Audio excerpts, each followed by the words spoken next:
Bonjour Elisabeth Guigou. Bonjour. Merci d'être avec nous. Vous êtes députée de Seine-Saint-Denis, vous êtes présidente de la Commission des Affaires étrangères de l'Assemblée nationale, vous êtes ancienne ministre. Hier, un Boeing 777 de la Malaysian Airlines assurant la liaison Amsterdam-Kuala Lumpur avec 298 personnes à son bord a explosé en vol au-dessus de la frontière entre l'Ukraine et la Russie. Il aurait été abattu par un missile sol-air. Avant même d'évoquer le contexte et les conséquences géopolitiques, est-ce qu'il n'aurait pas fallu interdire le survol de cette zone de guerre? Oui, évidemment. C'est ce qu'on se dit maintenant.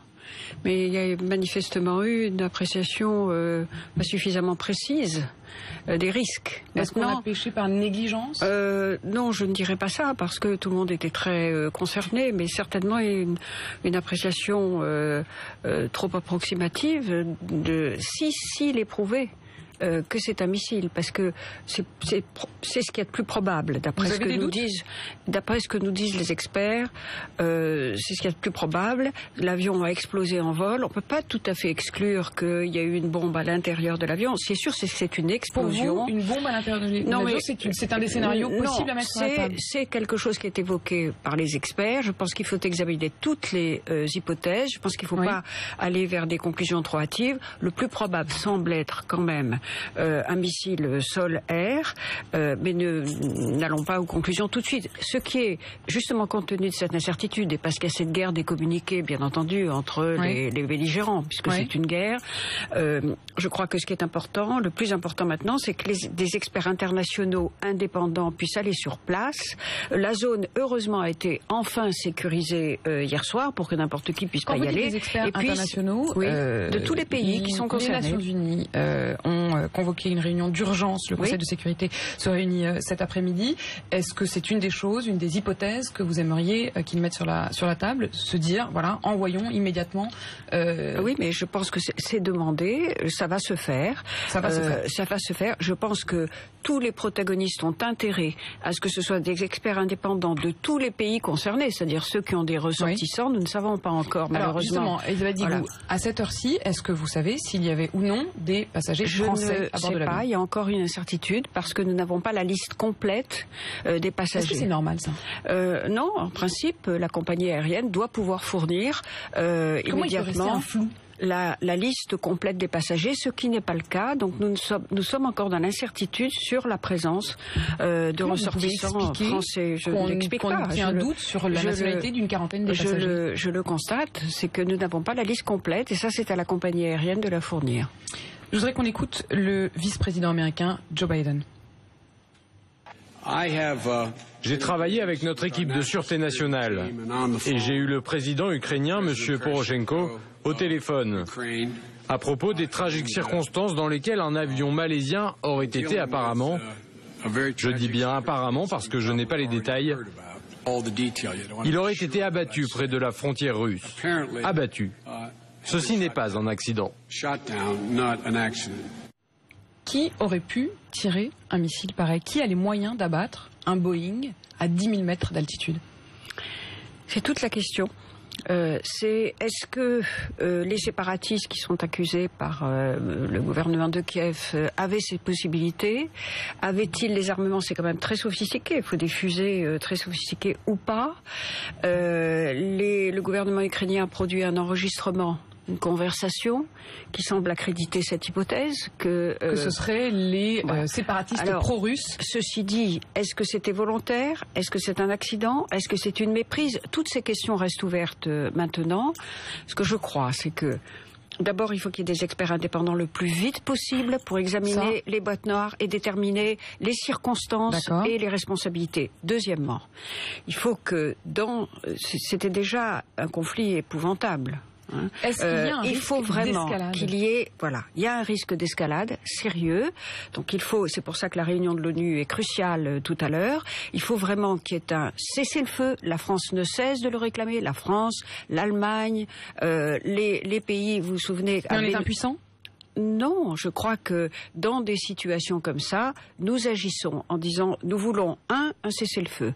Deuxièmement, que les discussions se poursuivent, les négociations se poursuivent à 4. C'est le groupe dit de Bénouville qui a été constitué en Normandie avec la Russie, l'Ukraine, la France et l'Allemagne. C'est un groupe qui a déjà permis malgré tout une certaine mais on détente. constate que le contexte ne s'est pas calmé. Non, mais vous savez, dans ce type de conflit, tout peut surgir à tout moment. Et le moindre incident, mais là, c'est quelque chose d'extrêmement grave, évidemment, peut faire déraper. Donc le risque d'escalade est permanent. C'est pour ça qu'il faut constamment, 1, cesser le feu, 2, revenir à la table de négociation, 3, évidemment, respecter les frontières, 4, libérer tous les otages, car il y en a encore. Voilà. J'aimerais qu'on écoute justement la façon dont les Ukrainiens et les Russes se renvoient la responsabilité. Écoutez le président russe, Vladimir Poutine, et le président ukrainien, Poroshenko. Bien évidemment, l'État où s'est produite cette catastrophe en est le responsable. J'ai déjà donné des instructions au département militaire pour qu'il apporte toute l'aide nécessaire pour élucider ce crime. Je demande également au gouvernement russe de tout faire pour permettre une enquête minutieuse. Je viens d'avoir une conversation avec le Premier ministre des Pays-Bas. J'ai présenté mes condoléances au nom du peuple ukrainien et proposé que des experts néerlandais ouvrent une enquête sur cet acte terroriste. Ce n'est ni un incident, ni une catastrophe, c'est un acte terroriste. Vous disiez à l'instant, il faut qu'il y ait un cessez-le-feu, l'Europe le demande, la France le demande. Mais est-ce que l'Europe a bien géré cette crise quand on voit que ça fait des mois que ça n'est pas réglé et que ça continue à être l'escalade? Oui, vous savez, il y a l'Europe, bien sûr. C'est un acteur évidemment important. Enfin, ça se passe à nos portes. Non, mais bien sûr. Nous avons tout fait, évidemment, pour empêcher cette escalade. Souvenez-vous que 3 ministres européens sont allés à Kiev le 21 février. Laurent Fabius, Franz Steinmeier et Radzislav Sikorski, le Polonais, ils sont allés et ce sont eux qui ont obtenu le cessez-le-feu à Kiev. C'était Maïdan. Moi, je m'y suis trouvé 8 jours après. Était à feu et à sang quand même. Hein. Et ils ont évité qu'est un bain de sang beaucoup plus important. Je peux vous dire, pour être allé plusieurs fois à Kiev, que les Ukrainiens nous en sont très reconnaissants. Donc on ne peut pas dire que l'Europe ait été impuissante. Simplement, nous plaidons pour que c'est pas nous qui pouvons imposer la paix de l'extérieur. C'est aux Ukrainiens et aux Russes de trouver les voies d'une solution pacifique. C'est évidemment très important. La deuxième chose, c'est qu'il y a d'autres. Il y a évidemment les Américains aussi. Sont des acteurs importants. Je pense que le rôle de l'Europe, c'est d'appeler à l'apaisement. Nous n'avons pas besoin de revenir à une guerre froide. Mais est-ce que ça suffit d'appeler à l'apaisement? Est-ce qu'il n'y a pas des initiatives concrètes à prendre? Il y a des initiatives qui sont prises en permanence. À Bénouville, c'est le président de la République qui a obtenu le 6 juin, que pour la première fois, M. Poroshenko, nouveau président de la République élu et largement à Kiev, puisse avoir une discussion directe avec M. Poutine. Depuis, ils se sont parlé plusieurs fois au téléphone et donc... Vous estimez qu'ils ont fait tout ce qu'ils pouvaient faire? Non, mais c'est pas ça. Il faut toujours redoubler d'efforts. Il faut jamais être satisfait. Tant qu'on n'a pas la paix, nous n'en sommes jamais satisfaits. Je pense que, non, s'il y a, si vous voulez, quelque chose qu'on peut reprocher à l'Europe, c'est dans le passé, pas sur cette crise, parce que nous tenons la seule ligne possible, fermeté à l'égard de la Russie, non reconnaissance de l'annexion de la Crimée, bien entendu, extrême fermeté. Vous avez vu que le Conseil européen a durci les sanctions à l'égard de la Russie parce que les incidents continuent. Et en même temps, disponibilité constamment à ouvrir le dialogue et à approfondir le dialogue avec la Russie, parce que c'est notre plus grand voisin. Est-ce qu'il faut continuer? Moi, je pense qu'il faut continuer sur cette ligne. Je pense qu'il faut que l'Europe aussi reste unie. Notre plus grande force est notre unité. Si nous avons été faibles dans le passé, c'est parce que nous étions désunis. Une dernière question sur ce contexte. Est-ce que dans ce contexte, la France peut livrer ses Mistral à la Russie? Écoutez, c'est une question qui reste en suspens. La livraison ne se fera pas avant le mois d'octobre.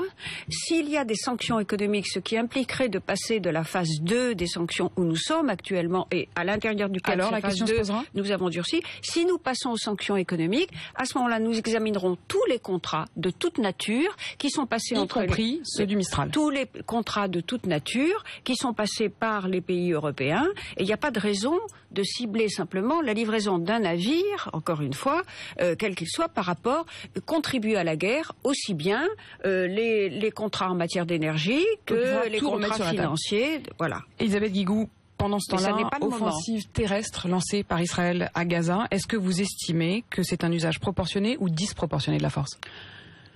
Je pense que c'est un conflit épouvantable qui a déjà fait près de 260 morts, beaucoup de civils. beaucoup de civils à Gaza.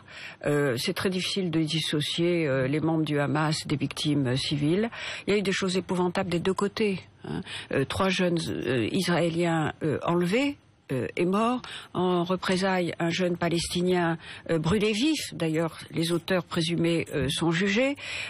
Maintenant, une offensive terrestre sur Gaza. La mort de quatre enfants sur une plage. Oui, effectivement. Bon, donc tout ça, je veux dire, nous n'avons pas nous avons à dire. Maintenant, d'abord, il faut qu'Israël ait de la retenue dans cette présence ça veut terrestre. dire quoi, de la retenue? De la retenue, c'est de faire attention aux victimes civiles, de faire en sorte que... Ça veut dire que vous cautionnez une partie de l'action, mais pas l'autre? Non, autant je pense que naturellement, Israël a le droit de se défendre. Bien entendu, il y a eu plus de 1000 roquettes qui sont tombées sur le territoire.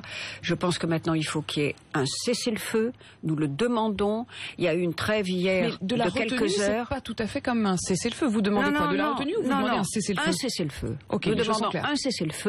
Et avant que ce cessez-le-feu n'intervienne, parce qu'il faut que le cessez-le-feu intervienne évidemment des deux côtés, hein, on doit se dire qu'il n'y a pas d'issue dans la poursuite de ce conflit.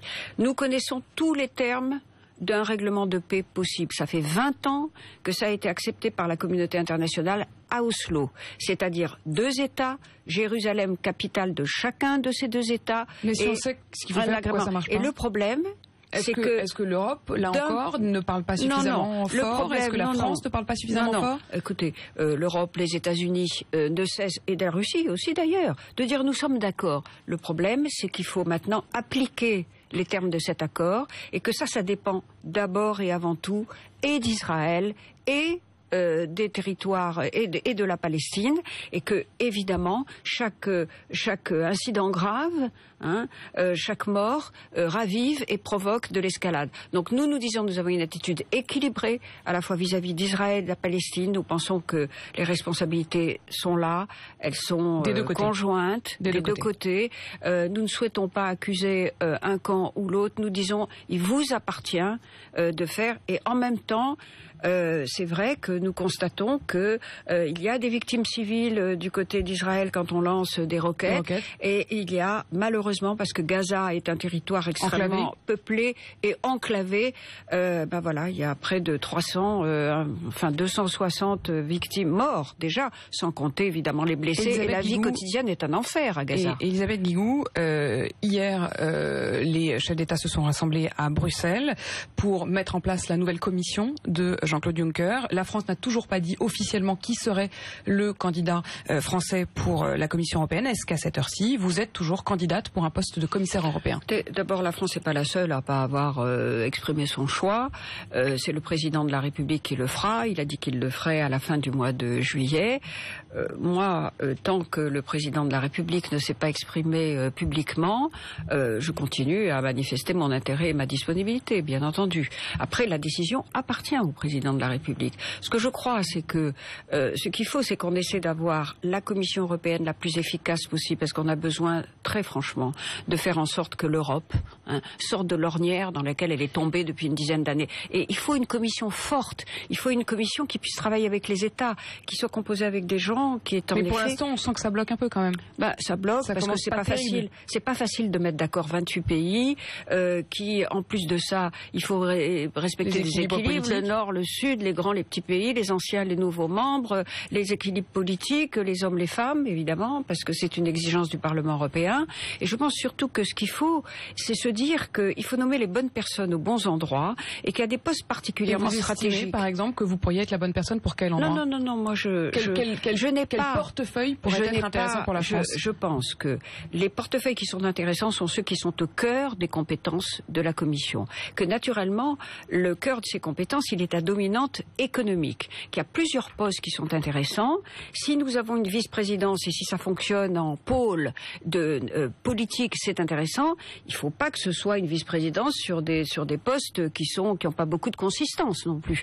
Donc tout ça, il faut veiller. Ce sont les éléments de la négociation auxquels veille le président de la République.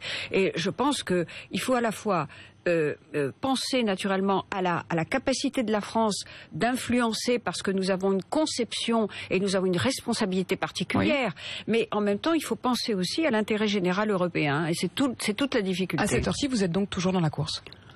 Écoutez, moi, je n'ai aucune raison, tant que le président ne s'est pas exprimé, de renoncer à dire que, en effet, c'est une responsabilité qui m'intéresse et que je crois, à laquelle je crois être préparé, aussi bien, enfin, sur plusieurs de ces postes évidemment importants qui pourront influer sur l'avenir de l'Europe et d'autre part faire en sorte que notre pays puisse reprendre le leadership qu'il a eu longtemps. Toujours candidate. Donc merci infiniment Elisabeth Guigou d'avoir été notre invitée ce matin.